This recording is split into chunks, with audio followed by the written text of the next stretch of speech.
कोई आपत्ति नहीं है परिवार से। जिसका परिवार होता है उसको परिवार की चिंता होती है। जो परिवार की चिंता करता है वो आस पड़ोस के लोगों की भी चिंता करता है, बच्चों की चिंता करता है, युवाओं की चिंता करता है। ये असलियत है। ये सब दोगलापन है। मैं तेरा दोगलापन उतारता हूँ।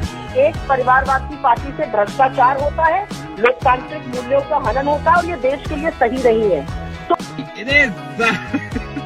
अच्छा रिमिक्स आइटम है ये। जय श्री राम सभी सनातनी भाइयों को। तो स्वागत है आपका एक नई वीडियो में। दोस्तों कमेंट्स बॉक्स में जय श्री राम का नारा लगाकर चैनल को सब्सक्राइब जरूर कर दें। तो चलिए वीडियो शुरू करते हैं। यार तुम्हारे 2 कौड़ी के फिल्मी करियर के अंत में तुम्हें ये मजबूरी के लिए करना पड़ा या पैसों के लिए करना पड़ा, मैं इसमें पढ़ना नहीं चाहता। लेकिन तुमने एक बड़ा इंटरेस्टिंग ट्वीट किया याहिया सिनवर पर। तुमने उसमें लिखा I don't know anything about Yahya Sinwar. जब तक मैंने उसके अंत का मरने का वीडियो नहीं देखा, स्पीच सुनी, उसकी विल पढ़ी, वो तो एक हीरो था, एक रेवोल्यूशनरी था, एक क्रांतिकारी था। अच्छा हमको सिखा रिया है। मेरी जाहिल बिटिया, तुम्हारे इस ट्वीट ने ही साबित कर दिया तुम कितनी जाहिल हो। तुमने ट्वीट की पहली लाइन लिखी I didn't know anything about Yahya Sinwar. जिसको पिछले 13 महीने में याहिया सिनवर के बारे में ना पता हो, वो खुद महिला कितनी जाहिल होगी।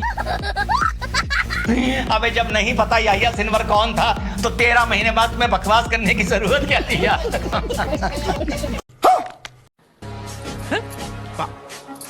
ओहो तो तुम इस खेत की फसल हो, फिर तो बिल्कुल ठीक है।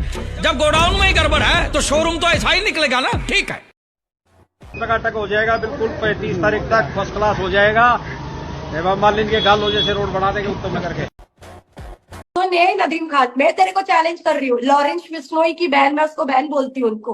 आजा तू सामने, आजा डिबेट करने के लिए। तेरे को बताती हूँ क्या अच्छा है क्या गलत है। तू भी मुंबई का रहने वाला है, मैं भी मुंबई की रहने वाली हूँ। तो आजा सामने सामने बात करते। बाकी इतना है कि मैं राम जी की भक्त हूँ। मर्यादा पुरुषोत्तम राम कहा जाता है। मर्यादा में रह के बात करूंगी, मर्यादा में रहेगा तो मर्यादा में बात करूंगी। अगर तूने मर्यादा के पास जाके बात किया तो एक ही बात बोलूंगी कि काली माता का रूप ले लूंगी। जब बेटियों के साथ शादी के नाम पर छल कपट होने लगे तो पता चलता है कि पानी सिर के ऊपर से गुजरने लगा है। जब घुसपैठ का मामला कोर्ट में जाए और प्रशासन इसे इनकार करे तो पता चलता है कि सरकारी तंत्र में ही घुसपैठ हो चुकी है।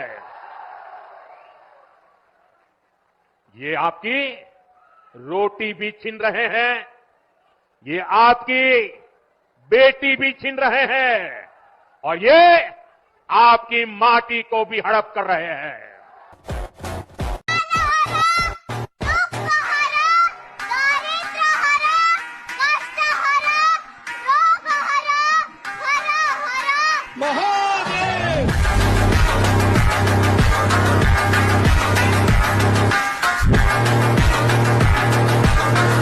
एक है तो सेफ है। सुनिए, आज समय आ गया है।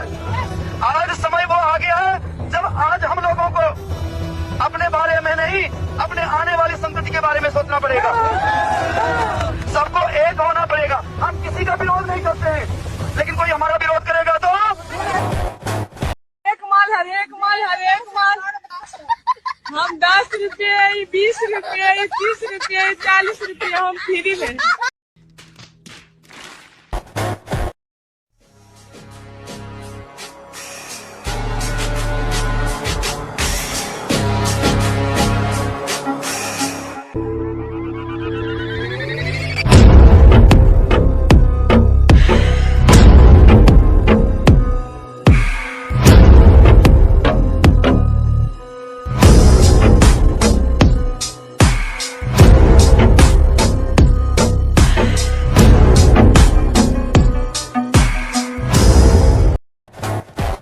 पत्थरों को पूजने वाली महिलाओं से कहना चाहती हूँ कि अपने सास ससुर को खुश कीजिए, जिन्होंने अपना बेटा तक आपको दे दिया और गहने के साथ साथ रहने के लिए घर दे दिया। ऐसी सास ससुर की सेवा करो, पत्थरों में कुछ नहीं रखा। अभी बदत है भाई, अभी बदत है। वाह दीदी वाह, क्या सोशल मीडिया पर गजब का ज्ञान दिए हैं। अब आइए इन दीदी का सच्चाई भी सुनते जाइए।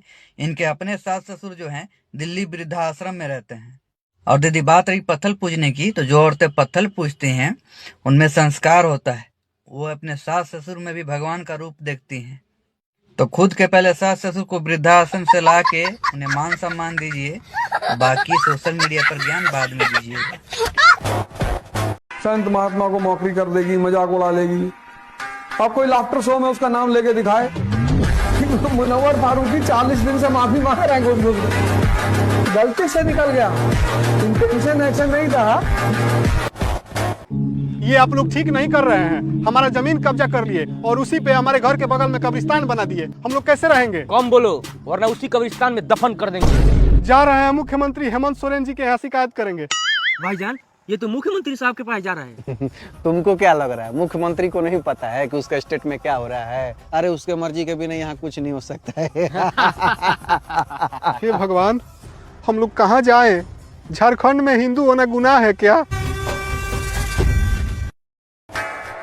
पहले लाल चौक पर मनाए जा रहे दिवाली से दिक्कत हो रही थी, उसके बाद जब हिंदुओं ने लताड़ना शुरू किया तो आकर अब माफी मांगने लगा है ये कश्मीरी इन्फ्लुएंसर। तो अब मैं कश्मीरी पंडितों से और अपने जो है हिंदू भाइयों से एक गुजारिश करना चाहता हूँ, अगर आपको बुरा लगा हो, इस वीडियो से हर्ट लगा हो तो मुझे माफ कर देना। अब ये हाथ जोड़कर देश के सारे हिंदुओं से माफी मांग रहा है कि इससे गलती हो गई, गलती से इसने हिंदुओं के रिलीजियस सेंटिमेंट्स को हर्ट कर दिया। माफ करना ना करना ये तो हमारे हिंदू भाई डिसाइड करेंगे, लेकिन ये जो जहरीली मानसिकता है ना तुम लोगों की, बदल लो इसको भाई। और हिंदुओं, तुम जो चट्टानी एकता के साथ अब उतरे हो फील्ड में, बने रहना ऐसे ही।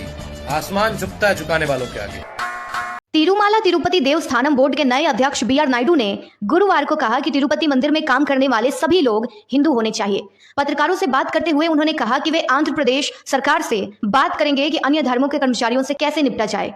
जरूरी है कि मंदिर की पवित्रता की रक्षा की जानी चाहिए, जिसके लिए तिरुमाला मंदिर में केवल हिंदू कर्मचारी होंगे। जिस पर अब ओवैसी ने विरोध जताते हुए कहा कि तिरुपति मंदिर में केवल हिंदू कर्मचारियों को काम मिल रहा है, जबकि वक्फ बोर्ड में गैर मुस्लिम अनिवार्य हो रहा है। तो ओवैसी साहब को तो पहले ये समझना पड़ेगा कि तिरुपति मंदिर केवल और केवल हिंदुओं की आस्था का केंद्र है, जिसको पवित्र रखने की पूरी जिम्मेदारी हिंदुओं की है। लेकिन वक्फ बोर्ड दूसरों की जमीन हड़पने वाली संस्था है, जिसके पास मासूमों से हड़पे हुए जमीन के कागज भी नहीं है। उत्तर प्रदेश में 1,21,000 वक्फ की प्रॉपर्टीज है, 1,12,000 के पास कागज ही नहीं है। हाँ, अगर कंपैरिजन ही करना है तो अपनी आस्था की चीजों से करो, लेकिन मुझे नहीं लगता कि आपके आस्था वाले जगह की बागडोर या वहाँ काम करने वाला कोई भी गैर मुस्लिम होगा। तो हिंदुओं की आस्था वाली जगहों पर आपको क्यों घुसना है? इसलिए सिर्फ तिरुपति बालाजी मंदिर ही नहीं, बल्कि भारत के सभी मंदिरों में केवल हिंदू और सनातनी विचारधारा वाले लोग ही होने चाहिए। और इस पर राज्य सरकार और केंद्र सरकार को मिलकर काम करने की जरूरत है, ताकि अगली बार कुछ असामाजिक तत्वों के कारण धर्मों के बीच वैमनस्य न हो। कांग्रेस के जो अध्यक्ष है, उन्होंने भी मान लिया है कि कांग्रेस झूठी गारंटी देती है। मैं तो हैरान हूँ, पता नहीं कैसे हमारे खड़गे जी के मुंह से जाने अनजाने में सच निकल गया। उन्होंने कहा कि कांग्रेस की जो अनाप शनाप घोषणाएं हैं, ये राज्यों को दिवालिया कर देगी। इसलिए आपको कांग्रेस और उसके साथियों की घोषणाओं पर कभी भी भरोसा नहीं करना है। मुसलमान का वोट नहीं चाहिए, मुसलमान को टिकट नहीं देना चाहती। एक अल्पसंख्यक मिनिस्टर था, उसको खत्म कर दिया। मौलाना आजाद फाउंडेशन, तो किरण रिजिजू क्या है? सुनो मेरी बात, बाकी जो क्रिश्चियन मंत्री है वो क्या है? सबसे बड़ी वो जो सिख मंत्री है वो क्या है? 1947 के बाद से अब तक जो सबसे बड़ी माइनॉरिटी है देश की, उसका माइनॉरिटी होती है। सरदार पटेल के शब्दों में तो ये तक कहा गया कि इसे माइनॉरिटी ना माना जाए, जो देश का विभाजन कर सकती है उसे माइनॉरिटी ना माना जाए। अरे बाप रे, ये तो धोती खोल रहा है। यही तो बात है। सरदार पटेल दिक्कत सरदार पटेल। दिक्कत पता क्या है? जब हम सरकार को घेरने की कोशिश करते हैं तो आप जैसे लोग बीच में आ जाते हैं। मतलब सरकार तक हमारी बात जाती नहीं, सरकार को घेरिए और सरकार तक हमारी बात जाती नहीं। मैं आप जितने सवाल हाईकोर्ट का जिक्र आप खुद कह रहे हैं, सबसे बड़ी माइनॉरिटी, जो सबसे बड़ी माइनॉरिटी देश का बंटवारा कर सकती है, कोट अनकोट सरदार पटेल के शब्दों में, उसे माइनॉरिटी कैसे कहा जा सकता है? सरदार पटेल ने कहा है। अच्छा, तो एक काम कर दीजिए, भगा दीजिए। मतलब जो नहीं, भगाने की बात नहीं हो रही है ना, भगाने की बात नहीं हो रही। कोट अनकोट आप लाना चाहते हैं तो पाकिस्तान बनाने के बाद भी आप रहे, यहाँ पर कोई दिक्कत नहीं है। अच्छा, रह रहे हैं। हाँ बिल्कुल, पाकिस्तान बनाने के बाद भी मुसलमान, एहसान क्या है? पाकिस्तान बनाया था ना, पाकिस्तान तो भारत में रहने वाले मुसलमानों ने बनाया था। नहीं, पाकिस्तान बनाने वाले रावलपिंडी, इस्लामाबाद, लाहौर के मुसलमान नहीं थे, कराची के मुसलमान नहीं थे, भारत के मुसलमान थे। 1945-46 के चुनावों के नतीजे देख लीजिएगा। 95% मुसलमानों ने, 90 से 95% मुसलमानों ने मुस्लिम लीग और पाकिस्तान के समर्थन में 45 और 46 के चुनाव में वोट दिया है। मेरी बात, महाराष्ट्र में क्या लगता है किसकी सरकार आएगी? सरकार तो बीजेपी की आएगी। और किस वजह से?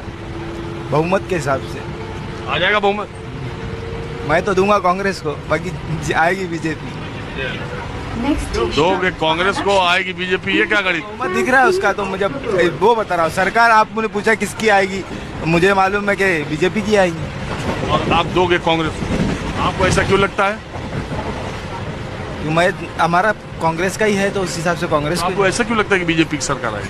आएगी बीजेपी की सरकार। क्यों? देख रहे हैं ना, माहौल के हिसाब से बीजेपी आएगी। और जहाँ देखो वहीं उन्हीं का है चर्चा, तो वही आएगी ना, और कौन आएगी?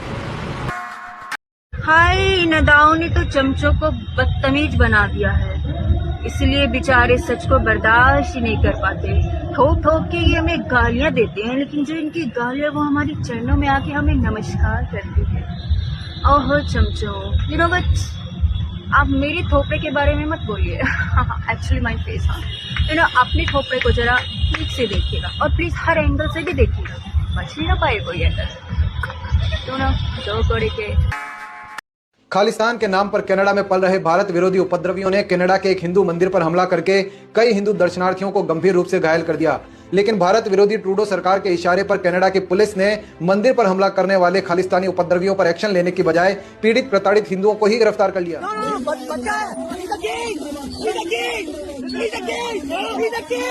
ये वही पश्चिमी देश हैं जो भारत में हंगामा मचा रहे 25 करोड़ मुसलमानों को अल्पसंख्यक बताकर मानवता के नाम पर इनके संरक्षण में प्रवचन देना शुरू कर देते हैं। लेकिन जब इन्हीं के देश में गिनी चुनी संख्या में रह रहे हिंदुओं पर अत्याचार होता है, तब ये अल्पसंख्यक और मानवता का फार्मूला भुलाकर अपने आंख और कान बंद कर लेते हैं। हम हिंदुओं को एकजुट होकर कनाडा के हिंदुओं के समर्थन में इतनी जोर से आवाज उठानी होगी कि पूरा विश्व हमारे साथ खड़ा हो जाए और ट्रूडो सरकार हिंदुओं को न्याय देने के लिए मजबूर हो जाए। कनाडा के हिंदुओं के समर्थन में आवाज उठाने के लिए लिखिए, बोलिए, वीडियो बनाइए, विरोध रैलियां निकालिए, या फिर इस वीडियो को शेयर करके कमेंट बॉक्स में #AllEyesOnHindu इन कनाडा का कमेंट कीजिए।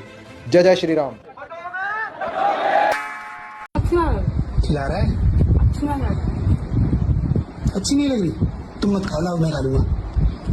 क्या टिकी रहेगा? मैंने मना करा था ना कि दहेज मत ले, अब कर सेवा इसकी।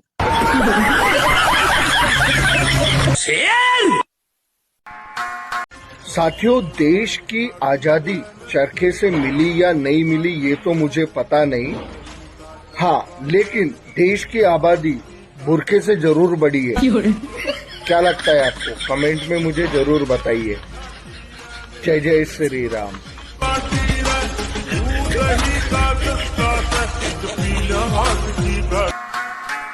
तेलंगाना के कांग्रेसी राज ने लोगों को दिया दिवाली गिफ्ट विद बोनस। तीर्थ यात्रा पर गए हिंदू परिवारों का मकान तोड़ा। अतिक्रमण के नाम पर हैदराबाद में लिया एक्शन, बिना नोटिस के एक्शन का आरोप। अगर आतंकी के घर पर बुलडोजर चले तो संविधान खतरे में, और अगर वही बुलडोजर हिंदू पर चले तो सब चुपचाप। वाह रे आतंकी, कांग्रेस बम बाजो। अब कोई भी मुसलमानों पर अत्याचार नहीं कर पाएगा और मुस्लिम देश पर अटैक करने से पहले उसको 10 बार सोचना पड़ेगा। जैसे अमेरिका अपना सैन्य संगठन नाटो बना रखा है, उसी की तर्ज पर अब मुस्लिम देश अपना नाटो बनाने वाले हैं। मतलब जितने भी मुस्लिम देश नाटो में शामिल होंगे, यदि आपने किसी एक देश पर अटैक किया ना, तो सभी देश मिलकर पेलेंगे।